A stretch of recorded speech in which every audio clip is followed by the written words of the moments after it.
హల్లెలూయా. Good morning. మేల్కొన్నారా? దేవుని మాటలు వినడానికి సిద్ధంగా ఉన్నారా? రోజు యేసయ్య మాటలతో మన దినచర్య ప్రారంభించడం మనకు ఎంతో భాగ్యం కదండి. అవును, మాతో దేవుడు మాట్లాడుతున్నాడు, మా హృదయ అవసరాలు తీరుస్తున్నాడు, మాకు కావలసిన హెచ్చరికలు దొరుకుతున్నాయి. దినమంతా వాక్యాన్ని ధ్యానిస్తున్నామని మీరు అనేకులు షేర్ చేస్తున్నాం. మీ యొక్క అభిప్రాయాలను బట్టి, వాట్సాప్ మెసేజ్లను బట్టి ప్రభువుని ఎంతగానో స్తుతిస్తున్నాను. రండి చిన్న ప్రార్థన. పరిశుద్ధునికి వందనాలు. మరొకసారి ఈరోజు మా అందరితో మా హృదయ అవసరతలు తగినట్లుగా మాట్లాడమని క్రీస్తు నామములో అడుగుచున్నాము తండ్రి, ఆమేన్. రోజు బైబిల్ చదువుకుంటారండి మీరు? నేనేదో అడుగుతున్నాను కాదండి. రోజు దేవుని వాక్యాన్ని క్రమం తప్పకుండా తనివి తీరా చదవండి. నేను 5 అధ్యాయాలు చదివాను, 10 అధ్యాయాలు చదివాను, 1 వచనం చదివాను, 5 వచనాలు చదివానని చెప్పుకోవటం కాదు కానీ, లేక పుస్తకం చదివేస్తానని ప్రగల్భాలు వెళ్ళడం కాదు కానీ, ఎంత సారం వాక్యంలో నుండి పొందుకుంటున్నాను గుండెల్లో మండే వరకు. అంటే దేవుని వాక్యం మీ హృదయంలో రగులుకునే వరకు మీరు చదివి దినమంతా ధ్యానిస్తే చెడుదంతా సఫలమవుతుంది అని ప్రభు చెప్పాడు. గలతీయులకు రాసిన పత్రిక 5వ అధ్యాయము 13వ వచనం చదువుతున్నాను, వినండి. సోదరులారా, మీరు స్వతంత్రులుగా ఉండుటకు పిలువబడితిరి. అయితే ఒక మాట, ఆ స్వతంత్రమును శరీర క్రియలకు హేతువుగా చేసుకొనక ప్రేమ కలిగిన వారై ఒకరినొకడు దాసులై ఉండుడి. సోదరులారా, మీరు స్వతంత్రులుగా ఉండుటకై పిలువబడ్డారు. స్వతంత్రంగా ఉండాలని దేవుడు మనల్ని, స్వేచ్ఛగా ఉండాలని దేవుడు మనల్ని కోరుతున్నాడు అండి. అందుకే ఆదాము హవ్వలను చేసినప్పుడు, వారిని ఏదైనా తోటలో ఉంచినప్పుడు ఆయన ప్రాపర్టీ అంతా, అంటే ఇప్పట్లాగా వస్తువాహనాలు కాదు, సకల సృష్టి, సకల పక్షులు, వృక్షములు, జంతువులు, సమస్తము, భూమి, దానిలో ఉన్నవన్నిటి మీద ఆదామును తలగా చేశాడు. నిరభ్యంతరంగా మీరు ఏదైనా తోటలో ఉండొచ్చు, ఏది కావాలో తినొచ్చు, కానీ ఈ చెట్టు ఫలం మాత్రం తినొద్దని ఒక చిన్న షరతు పెట్టాడు అంతే. And otherwise they are free in everything. కానీ మనం ఆ స్వతంత్రతను దుర్వినియోగం చేసుకుంటున్నాం. దేవుడు మనకు కూడా స్వతంత్రత ఇచ్చాడండి. పాపం మాత్రం చేయొద్దన్నాడు. మిగిలింది ఏమన్నా చేసుకో. ఆజ్ఞాతిక్రమం అనే పాపానికి, దుర్నీతి అనే పాపానికి చోటిపోతున్నాడు. ఆయన మనకు ఫ్రీడమ్ ఇచ్చాడండి, స్వేచ్ఛలు ఇచ్చాడు. కాబట్టి ఏదైనా తోటకి గోడలు కట్టలేదు, తాళాలు లేవు, తలుపులు లేవు, లాకర్స్ లేవు. ఈవెన్ అలా తినొద్దన్న ఫలం చెట్టు కూడా ఆయన ఎటువంటి బందోబస్తు చేయలేదు. మార్షిప్ ఊరుకున్నాడు అంతే. You are free. బట్ ఈ స్వతంత్రతను మీరు హేతువుగా చేసుకోవద్దు. దేవుడు మీకు స్వేచ్ఛ ఇచ్చాడని మీ ఇష్టానుసారంగా ఉండొద్దు. అంటే మానవుడు తమ స్వేచ్ఛను దుర్వినియోగపరుచుకుంటున్నారు. విచ్చలవిడి తరానికి వాళ్ళ మానవులు అలవాటు పడిపోతున్నారు. భార్యకు భర్త స్వేచ్ఛిస్తే ఆమె అదుపు తప్పుతుంది. భర్తను పట్టించుకోకుండా స్వేచ్ఛిస్తే ఆయన ఇష్టానుసారంగా తయారవుతున్నారు. పిల్లలకు మనం స్వేచ్ఛిస్తే అబ్బాబ్బా ఎలాంటి కార్యాలు చేస్తున్నారు నేను చెప్పాలా? దేవుడు మనకు స్వేచ్ఛనిచ్చి హాయిగా ఉండండి. నన్ను అడుగు ఏమైనా కావాలంటే నేను చెప్తాను, నీకు మంచిది ఏది నేను బిగబట్టను. నిజంగా దేవుడిని మనం నమ్మితేనండి, మనం పాపానికి, దేవుడు వద్దన్న దానికి ఆశపడమంట. దేవుడు వద్దన్న దాన్ని ఆశపడుతున్నామంటే దేవుడు మనకు అది ఏదో ఇవ్వకుండా మనకి లోడు చేశాడు అనుకుంటున్నాం అన్నమాట. చూసారా? దేవుడు స్వేచ్ఛను ఇచ్చాడు. ఆ స్వేచ్ఛను పాడు చేసుకోవద్దు. ప్రతి మనుషుడికి స్వేచ్ఛ ఉంది. అందుకని ఆయన ఎవరిని ఏ విధంగానూ బలవంతం చేయటం లేదు, బంధించడం లేదు, ఆపు చేయటం లేదు. ఆపచ్చు కదా, పాపం చేయకుండా అంటారు కొంతమంది. ఆపితే ఆయన చెప్పినట్టుగా ఆయన కంట్రోల్లో పెట్టుకుంటే రిమోట్ కంట్రోల్ ఏమి లేదండి ఆయన దగ్గర. చేయొచ్చు కావాలంటే, చేస్తే నువ్వు రిమోట్ బొమ్మవి డాల్ లాంటి వాడు అవుతావే, కానీ నువ్వు దేవుని స్వరూప్యంలో ఆకారంలో చేయబడిన మనిషి ఎలా అవుతావు? మనకు స్వేచ్ఛనిచ్చి ఏది చేయొచ్చు ఏది చేయకూడదు అనే అవగాహన ఇచ్చాడు. ఇంకా మనకి కావలసిన ఆయన వాక్యాన్ని నడిపింపులు ఇచ్చాడు, పరిశుద్ధాత్మ ప్రేరేపణలు ఇచ్చాడు, తోటి విశ్వాసుల అనుభవాలు మనకు పంచడానికి సహాయం చేస్తున్నాడు. కాబట్టి ఏది మీరు అనుకున్నది అనుకున్నట్టుగా చేసేయాలనుకోకుండా అది దైవ చిత్తానుసారమైందేనా, వాక్యానుసారమైందేనా, అది నిజంగా మేలుకరమైందేనా అని గమనించాలి. చాలామంది తమ ఇష్టానికంటే లోకంలో ఉన్న దేవుని చిత్తానికంటే లోకంలో ఉన్న పాపములో ఏదో ఉందనుకుంటుంటారు. మీరు సామెతల గ్రంథము ఒకసారి చూడండి, 5వ అధ్యాయము 22వ వచనంలో, దుష్టుల దోషములు వానిని చిక్కులు పెట్టును. దుష్టుల దోషములు వానిని చిక్కుల్లో పెట్టుతుంది. వాడు తన పాప పాశముల వలన బంధించబడను. దేవుడు బంధించలేదు ఎవరిని. దేవుడు విడిపించే దేవుడు, బంధించే దేవుడు కాదు ఆయన. దేవుడు మేలు చేసే దేవుడు, కీడు చేసేవాడు కాదు. దేవుడు మన మన మన చిక్కులకి పరిష్కారాలు చూపించేవాడు, మనల్ని చిక్కుల్లోకి తోసేవాడు కాదు. దుష్టుడి యొక్క దేవుని మాట విననులని దైవభయం లేనివాడు పాపపు దోషములలో పడి ఆ దోషాలలో చిక్కుల్లో పడిపోతాడు. ఎంతమంది వాళ్ళు చిక్కుల్లో ఉన్నారు? సరదాగా ఒక అమ్మాయిని నేను లవ్ చేశాను అన్నాడట. ఏదో సందర్భంలో నోరు జారి నిన్నే పెళ్లి చేసుకుంటాను అన్నాడట.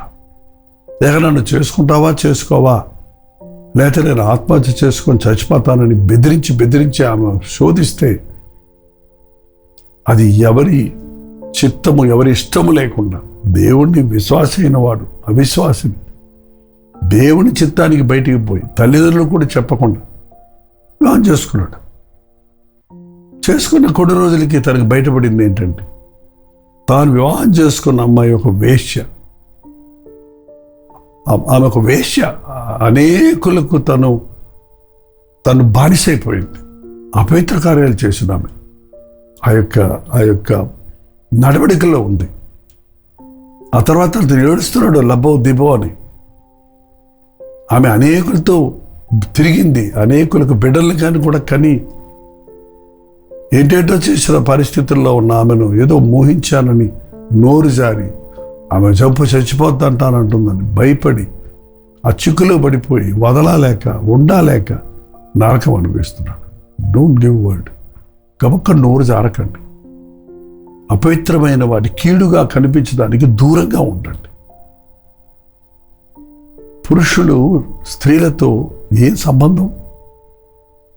ఒక భక్తుడు అన్నాడు, నా భార్య తప్ప ఈ లోకంలో ఉన్న స్త్రీలందరూ నా సహోదరులే, నా తల్లి తప్ప ఈ లోకంలో ఉన్న వృద్ధులందరూ నా తల్లులే.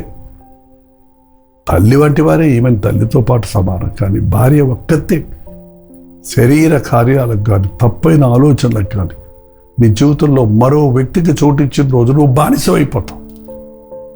ఓ వేశ్య ఇంటి ఛాయలకు పోవద్దు. పరస్త్రీ ఇరుకైన గుంట, వేశ్య లోతైన గొయ్యి, దాంట్లో పడ్డోడు బయటకు లేవడం చాలా కష్టం. దాని ఇల్లు పాతాళానికి దిగిపోయే మెట్లు.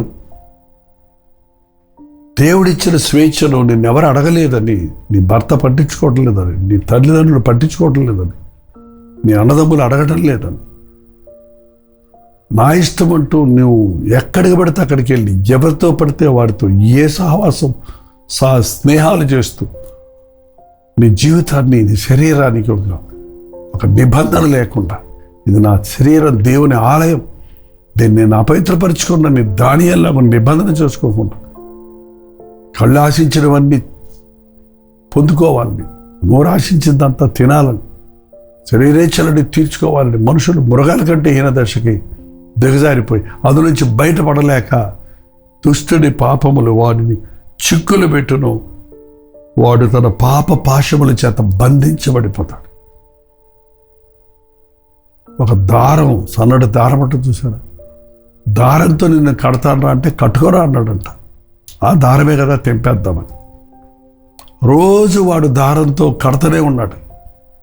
ఒక 1000 సార్లు ఆ సన్నటి దారమే కానీ 1000 సార్లు తన చుట్టూ తిరిగి కట్టబడినప్పుడు తిప్పుకుందామని ప్రయత్నిస్తే రక్తనాళాలు తెగిపోయినాయి తప్ప, ప్రాణం విడిచాడు తప్ప విడుదల దొరకలేదు. చిన్నదే కదా, ఒక్కసారే కదా అనుకుంటూ ఈ రోజున పాపానికి చోటిస్తున్న వారలారా, చిన్నదే, అప్పుడే నువ్వు పశ్చాత్తాపడకపోతే అదే నీ యొక్క జీవితాన్ని నాశనం చేస్తుంది. చిక్కుల్లో పడిపోయి బయటపడలేని పరిస్థితుల్లోకి వస్తాం. కొందరు విడుదల కావాలని కోరుకుంటారు కానీ విడిచిపెట్టరు. ఒకటి కావాలన్న వాడు ఇంకోటి విడిచిపెట్టాలి కదా. ఒక స్తంభాన్ని గట్టిగా పట్టుకొని నన్ను రక్షించండోయ్, నన్ను విడిపించండోయ్ అని కేకలేస్తుంటే చుట్టుపక్కల వాళ్ళు వచ్చి అతన్ని విడిపిద్దామని ప్రయత్నిస్తుంటే అతడు మరి గట్టిగా తన చేతులతో వాటేసుకొని విడిచిపెట్టకుండా నన్ను విడిపించండోయ్, నన్ను విడిపించడం అరుస్తుంటే వాళ్ళు అన్నారు, నాయన నువ్వు విడిచిపెట్టు, అది ఇప్పుడు నీకు విడుదల దొరుకుతుంది. నువ్వు పాపాన్ని పట్టుకొని నాకు విడుదల కావాలంటే ఎలా కుదురుద్ది? అపవిత్రమైన దాన్ని విడిచిపెట్టాలి. అతిక్రమములు చేయవాడు వర్ధిల్లుడు కానీ దాన్ని ఒప్పుకొని విడిచిపెట్టువాడు కనికరం పొందుడు. అతిక్రమాలను, తప్పులను, పాపములను ఒప్పుకున్నప్పుడు క్రీస్తు దగ్గర విడుదల దొరుకుతుందండి. ఈ రోజున దేనికి బందీలై ఉన్నారు? కొందరు మద్యానికి, కొందరు ధూమపానానికి, కొందరు మద్యపానానికి, కొందరు డ్రగ్స్కి, కొందరు బెట్టింగ్లకు, కొందరు మూవీస్కి, కొందరు సోషల్ మీడియాకి, ఇక చెప్పాలండి కొందరు ధనాశకు, కొందరు లోక వస్తువుల మీద ఆశ, లోక వ్యాపారాలు, ఐహిక విచారాల్లో పడి జీవితాన్ని గదరగోళం చేసుకుంటున్నారు.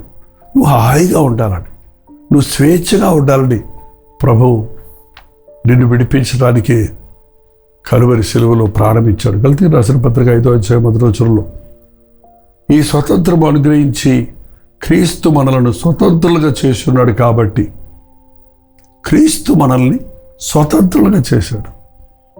పాప బంధకములతో పట్టబడినప్పుడు క్రీస్తు తన రక్తాన్ని చిందించి మనల్ని విడిపించాడు. కుమారుడు స్వతంత్రులుగా చేసిన యెడల వారు నిజముగా స్వతంత్రులు. మనకున్న బంధకాలను, మనకున్న శ్రమలను, మనకున్న పరిహారాన్ని ఆయన చెల్లించాడు. కాబట్టి ఇవాళ యేసునామములో స్వతంత్రత ఉంది. కాబట్టి మీరు స్థిరముగా నిలిచి మరల దాస్యమును కాడి క్రింద చిక్కుకొనొద్దు. రక్షించబడ్డాను, మోర్మన్స్ పొందాను, ప్రభువుని నమ్ముకున్నాను చెప్పేవారు, ప్రభువు నన్ను విడిపించాడని చెప్పేవారు, మీరు విలువ పెట్టి కొనబడిన వారు, మీరు దేవుని సొత్తని గ్రహించి మరల దాస్యమును కాడి క్రింద చిక్కుకోవద్దు. దాస్యం, ఇవాళ పాపానికి దాసోహం చేస్తున్నారు చాలామంది. మరలా పాత జీవితం వైపు తిరగొద్దు. దేవుడిచ్చిన స్వతంత్రతను భద్రపరుచుకో. భయముతో, వణుకుతో ఈ రక్షణ కొనసాగించుకో. ప్రార్థన. పరిశుద్ధుడ, ప్రేమగల తండ్రి, మా స్వేచ్ఛను దొంగిలించే పని దురభ్యాసాన్ని, ప్రతి వ్యక్తిని, ప్రతి సందర్భాన్ని, ప్రతి ఆకర్షణను నజరుడైన యేసుక్రీస్తు నామములో బంధించున్నాము. నిన్ను కలిగిన మేము స్వేచ్ఛగా నీ యందు ఆనందించేవారిగా, నిన్ను మహింపరిచేవారిగా జీవించుటకు మరలా దాస్యమనే పాపపు కాడి కింద చేరకుండా ఆ చిక్కుల్లో పడి కొట్టుకొని మరల నిన్ను సిలువేయవారిగా ఉండక నీ సిలువ రక్తంలో కరగబడిన వారమై జయశీలమై జీవించుటకు మా ఒక్కొక్కరికి నీ సహాయం చేయమని క్రీస్తు నామములో అడుగుచున్నాను తండ్రి. ఆమేన్. తండ్రి అయిన దేవుని యొక్క ప్రేమయు, కుమారుడైన క్రీస్తు యొక్క కృపయు, ఆదరణకర్త అయిన పరిశుద్ధాత్మ యొక్క సహవాసము కుడి వచ్చిన మనందరికీ ఇప్పుడు సదాకాలం తోడయుండును గాక. ఆమేన్.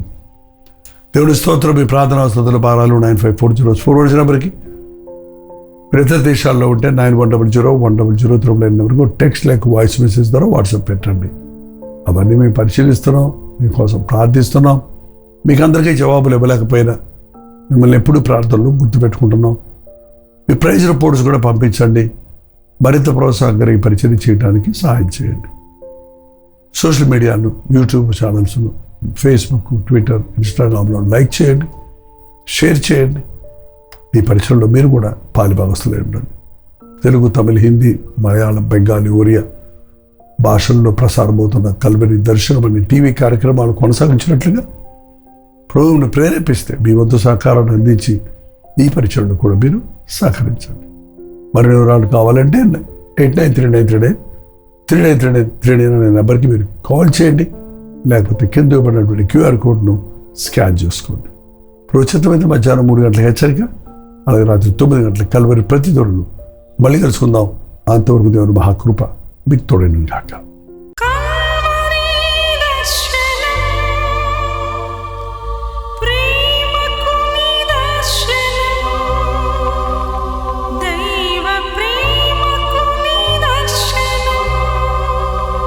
తెలుగు, తమిళ, హిందీ, మలయాళం, బెంగాలీ, ఒరియా అనే 6 భాషల్లో టెలివిజన్ ప్రోగ్రామ్స్ కొనసాగుతూనే ఉన్నాయి. భారభరితమైన పరిచయంలో మీరు సహకరించాలని ఆశిస్తే, ప్రభు మిమ్మల్ని ప్రేరేపిస్తే మీ విరాళాలు, కానుకలు మనకి మీరు పంపించవచ్చు. అవి నేరుగా టీవీ ఛానల్స్కి వెళ్తాయి. అందులో ఏది మేము మా సొంత ఖర్చుల కొరకు ముట్టుకోవటం లేదు, వేరే పరిచయ కొరకు ముట్టుకోవటం లేదు. టెలివిజన్ పరిచయలో ఇంకా సువార్త వినని వారికి అది అందించాలని ఆశతో ఒక 20 సంవత్సరాలుగా కొనసాగుతున్న పరిచయం కొరకు ప్రార్థించండి, మీ సహకారాన్ని అందించండి. ఈ విషయం మీకు ఇంకా వివరాలు కావాలంటే 89393939 అనే నెంబర్కి మార్నింగ్ 10 నుంచి ఈవినింగ్ 10 లోపల మీరు ఫోన్ చేయండి. వివరాలు మీకు తెలియజేస్తాం.